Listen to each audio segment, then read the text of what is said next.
Hey, what's good, tubers? Nannu here, and today I'm here to answer a simple question. Are video games art? Yes. Go, go, go, go, go, go, but in all seriousness, this is a pretty complicated question to answer, actually. It deals a lot with philosophy and, how exactly do we define art? There's been a lot of debate on the topic, and it really just kind of comes down to your own sort of personal philosophy on what art is. It depends upon what the meaning of the word is.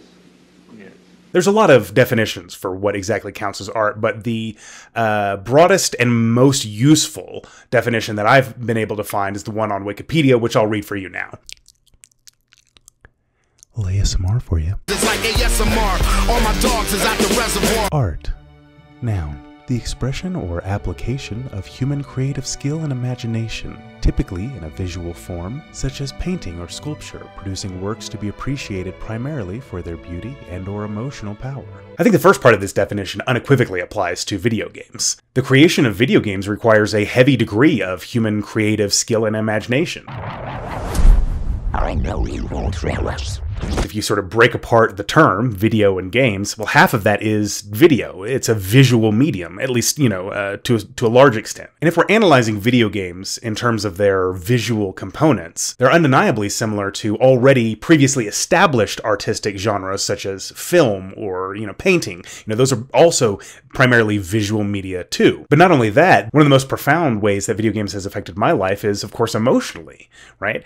Playing a game, even ones with relatively sparse narrative content, can still really affect you on a deep personal level. It can really help you change your mind on things, make you more empathetic. Some of the positive corollaries of artistic consumption. So far, it seems like video games, they're unquestionably art. How come there is any sort of debate at all? Well, if you ask me, I think the big sticking point, honestly, is the game part of video games. While no one would contest that film or television or paintings, those sorts of things qualify, or animation, qualify as art, very few people would consider, for example, football or chess to be an art form. Now, this isn't to say that there isn't an art to athletic performance, for example, right?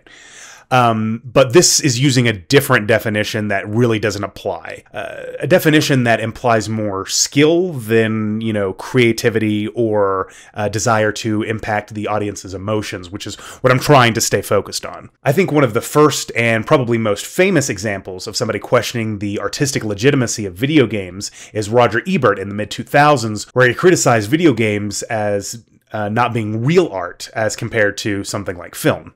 And I'm going to quote directly from Roger Ebert here. To my knowledge, no one in or out of the field has ever been able to cite a game worthy of comparison with the great dramatists, poets, filmmakers, novelists, and composers. That a game can aspire to artistic importance as a visual experience, I accept, but for most gamers, video games represent a loss of those precious hours we have available to make ourselves more cultured, civilized, and empathetic. So there's kind of two criticisms I have of this quote that I kind of want to tease out a little bit that will sort of, I think, hopefully help elucidate my personal feelings on video games as an art. So my first criticism is one of sort of the tension between high art and low art. As you see here, he's saying he knows of no game that is worthy of comparison with the great dramatists, poets, filmmakers, novelists, and composers, right? So he's saying that he is unaware of any video game that ascends to that height of, the vaulted heights of, real sophisticated cultured art. And I've always sort of disliked this idea just sort of in general. So for example, I don't think that going to an opera house to enjoy classical music is necessarily a more artistic or even necessarily a more sophisticated entertainment activity. And I think when it comes to cultural sort of artifacts, particularly artistic endeavors, there is a lot of classism that kind of seeps into how we determine what is and isn't worthy of artistic legitimacy and sort of what deserves to be considered art or deserves to be considered good art or high art, things of that nature. I think in modern discourse, even among the more snobbish types, you'll see concessions that video games are in fact art. However, if If you want a good modern example of how these same sorts of pretentious attitudes continue to the modern day, just take a look at how film critics approach things like the MCU. Now, I'm not here to make the claim that Marvel movies are some great mind-blowing experience, that all of them are, the greatest, film, the greatest cinematic experience of all time. But I do think that to dismiss them just sort of out of turn as being lowbrow or pulpy or, pop art or low art, I think does a real disservice to the actual impact that it has on the artistic community. I, of course, have mixed feelings on, the different films. I like some better than others. But regardless of how you feel about these movies, there is a lot of artistic value in their creation. A lot of talented, hardworking artists bust their ass for, let's be real here, embarrassingly low pay in order to make these films a reality. And even if you're not crazy about the subject matter or the themes or, political messaging or any of the, whatever, the sort of more meta aspects, the fact of the matter is that in terms of special effects, in terms of directing, camera work, and, really any metric, they are, like it or not, advancing the art form. They are pushing boundaries. They're trying things. Now, granted, there are definitely legitimate criticisms to be had there. It is a corporate product. There are some, issues with continuity, etc., etc.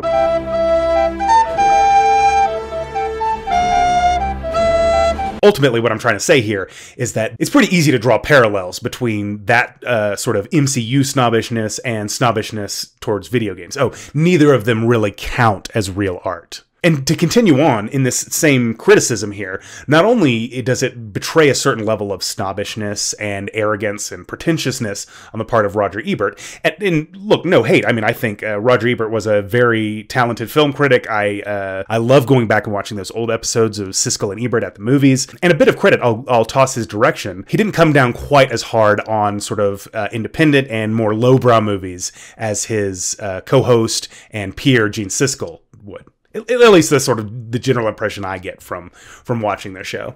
So Roger here admits that video games have an artistic visual aspect, right? That in terms of visual components, they can be artistic.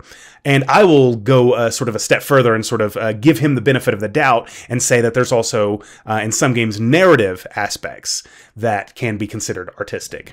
Much like film, literature, or any other sort of established art form, video games have the potential to tell emotionally resonant stories with, vibrant characters and interesting, intricate plots, et cetera, et cetera. I will admit that narrative-driven games are definitely a minority in the industry, but I don't think that is necessarily the fault of video games as an artistic medium in and of themselves, and might more accurately be described as limitations of the commodified market in which video games exist. But that's sort of a discussion for another day. So my second and last bit of criticism for this quote on Roger Ebert here is that, quote, for most gamers, video games represent a loss of precious time, basically. Video games are a loss of time and are not either creatively or culturally or socially valuable, which I would wholeheartedly disagree with. Video games absolutely can make one more cultured, civilized, and empathetic. Now, to a certain extent, I can understand where he's coming from, especially in the time frame in which this discussion took place. This is sort of after video games as arcade cabinets were sort of the dominant form of video gaming. Right? And especially nowadays, years after Roger Ebert's passing, video games do feel like a much more individualistic form of entertainment. MMOs and, sort of casual multiplayer games, etc., notwithstanding. There are other people, by the way, who sort of echo similar criticisms to Roger Ebert, who would say things like, oh, video games aren't art because they're a waste of time, or they're, by their very nature, they're sort of not a very well-defined individual experience. Sort of by the nature of being games, my experience of playing Ocarina of Time, for example, could be very different from your experience of playing Ocarina of Time. And I think there is a little bit of legitimacy to these kinds of criticisms. However, I think that it's more akin to artistic interpretation. Pick a random movie, my interpretation of it is likely going to be different than your interpretation. In sort of a similar way, the way I might play a given video game is undoubtedly going to be different from the way you might play a video game, but they're both sort of the same artistic project. or at least a similar kind of artistic project. But regardless of whether you're playing a game or watching a film, the way as an audience you're engaging with that piece of media, I think, is largely similar, or at least can be. I guess what I'm trying to say is that while I personally believe that video games can be a form of art, and certain video games are, because of the fuzziness of both the definition of art and sort of the wide range of the ways in which video games can manifest themselves, I can understand why you might take objection to certain games being qualified as art. A game like Pong is a lot closer to, say, a traditional game like tennis than it is a piece of literature or film. But I think this inclination of people, especially sort of art critics, film critics, etc., to sort of draw these lines around what exactly counts as art and what doesn't, is by its very nature very exclusionary. But more so than just it being an exclusionary, I think it's sort of, for some people, and I'm not Roger Ebert. I was, never met him in person. I don't know him intimately, but, I've seen a good amount of his work and I've read a good amount of his writing. So I think I can kind of somewhat get into his headspace. And I think sort of an issue that people like Roger Ebert had stems largely from an insecurity that somehow allowing video games to be considered art will somehow diminish the artistic weight or merit of their sort of chosen artistic field. It sort of reminds me, to a certain extent, of the argument people have over abstract versus representational art, right?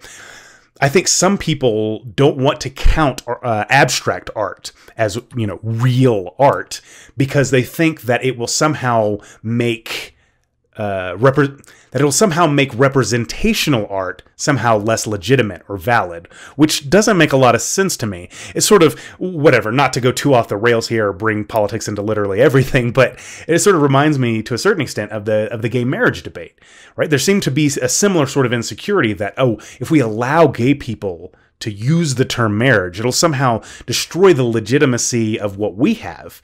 And I don't know. I don't agree, right? I think they can both be legitimate in their own unique and, interesting, special ways, Why should we have a single, solitary, rigid definition of what art is or what marriage is? To me, one of the most important things about art is being able to push boundaries, is being able to push back against societal norms and conventions and say, hey, no, you don't get to tell me what my art is or what it means or what it, should be about.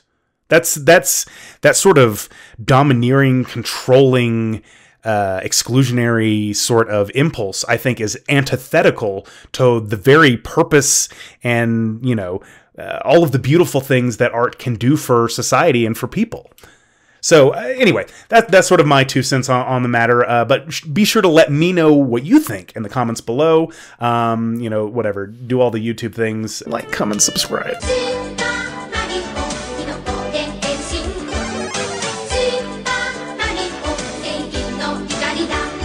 If you're looking for a good topic, sort of to get the juices flowing as a good, jumping off point for where you should start writing your comment.